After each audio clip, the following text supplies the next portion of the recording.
নির্বাচন ঘিরে আমরা রাজনৈতিক দলগুলোর ভিন্ন ভিন্ন অবস্থান দেখছি। জাতীয় ঐকমত্য কমিশনের সঙ্গে বৈঠক শেষে আজ জামায়াতে ইসলামী বলেছে তারা প্রকৃত নির্বাচন চাইছে, কারণ গত 3টি নির্বাচন আদতে কোনো নির্বাচনই ছিল না। বিএনপি বলছে যে নির্বাচনের সময়সীমা নিয়ে এক ধরনের পেন্ডুলামের মতো জনগণকে দোল খাওয়াচ্ছে সরকার। অন্যদিকে আবার প্রধান উপদেষ্টার প্রেস সচিব যেমনটি জানালো যে নির্বাচন যথাসময় হবে এ নিয়ে সন্দেহের কোনো অবকাশ নেই। কিন্তু রাজনীতিতে আমরা নির্বাচন ঘিরেই তো ধোঁয়াশা, সন্দেহ, ষড়যন্ত্র এই অভিযোগগুলো শুনছি।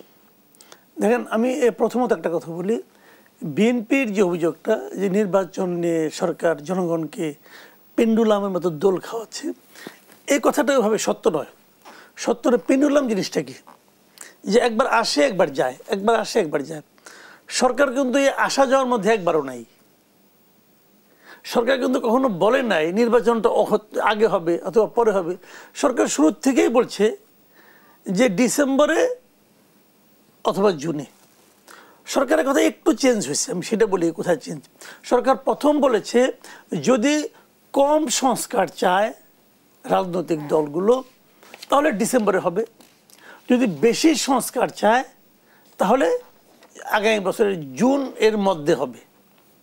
সরকার কিন্তু প্রথমে এই কথাটাই বলেছেন এবং সরকার প্রধানই বলেছেন। পরে সরকার প্রধান এবং তার লোকেরা তারস্বরে যে কথাটা বলা শুরু করলেন সেটা হলো ডিসেম্বর থেকে জুনের মধ্যে হবে। এখন কিন্তু আর কম সংস্কার বেশি সংস্কারের ব্যাপার সেবারা বলে না, এখন একটাই বলে ডিসেম্বর থেকে জুনের মধ্যে যাবে। এইটুকু জায়গায় আমি মনে করি সরকার একটু চাতুর্যের আশ্রয় নিয়েছে। এই জায়গাটা আমার মনে হয় এটা না করলেও পারত। জনগণ তো দ্রুত ভুলে যায় না, সবাই মনে থাকে। আর অন্য পলিটিক্যাল পার্টিগুলো যারা চাচ্ছে, বিএনপি শুরুর থেকেই বলছে তারা ডিসেম্বরের মধ্যে নির্বাচন চায়, শুরুর থেকেই। কেবল মাঝখানে একজন লোক বলেছিল অগাস্টের মধ্যে চায়, এক ভদ্রলোক বলেছিলেন অগাস্টে চায় একবারই। তাছাড়া উনি আর কখনোই নির্বাচনের ডেট নিয়ে আর কিছু বলেন নাই। আর বাদ বাকি সবাই ডিসেম্বরে চায়। সম্প্রতি কিন্তু বিএনপি স্থায়ী কমিটির সদস্য আমির খসরু মাহমুদ চৌধুরীও বলেছে যে যদি জুলাই চার্টার হয়ে যায়, সবাই সই করে ফেলে, তাহলে ডিসেম্বর পর্যন্ত অপেক্ষা করার দরকার নেই, তার আগে নির্বাচন আয়োজন সম্ভব। আচ্ছা, আপনি আমাকে একটা কথা বলেন, আমি তার সঙ্গে একমত, তার আগেও সম্ভব। কিন্তু সরকার কিন্তু তা বলছে না। আবার কেউ কেউ বলছে সংস্কার করতে হবে তারপর নির্বাচন করতে হবে। আবার সরকার বলছে এবার একটা অসাধারণ একটা নির্বাচন হবে, সরকার প্রধান বলেছেন। এরকম নির্বাচন দেশে আর কখনো হয় নাই, উনি এটাও বলেছেন। জামায়াতে ইসলাম বলছে নির্বাচনের মতন নির্বাচন চায় তারা। তো তার মানে ওনারা 2014, 18, 24 যে উদাহরণগুলো, সেই উদাহরণগুলোর পুনরাবৃত্তি চায় না, এই জামাতের আগ্রহ। আর এনসিপি বলতেছে যে আওয়ামী লীগের নিষিদ্ধের ব্যাপারটা যদি কনফার্ম না হয় তাহলে তারা এই ব্যাপারে সিদ্ধান্ত না হওয়া পর্যন্ত তারা নির্বাচনে যাবে না। এইগুলি সবই হলো বিভিন্ন পলিটিক্যাল পার্টির যার যার অভিমত, যার যার দাবি, যার যার রাজনীতি। কিন্তু আমি গেলে একটা কথা বুঝি না, ধরেন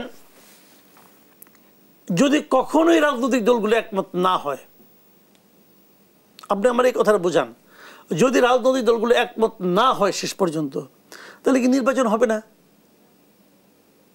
আপনি আমাকে, ওনারা কার সঙ্গে লাভ করতেছেন? কিন্তু নির্বাচনের সুনির্দিষ্ট রোডম্যাপ ঘোষণা করার আসলে দায়িত্ব কার? সরকারের দায়িত্ব এটা।